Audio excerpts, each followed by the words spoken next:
In 1815, Mount Tambora erupted, casting a shadow over the world. The explosion was so massive that it blocked sunlight, leading to the year without a summer.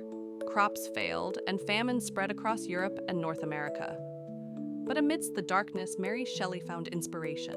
In a villa on Lake Geneva, she penned Frankenstein, a tale born from the eerie gloom.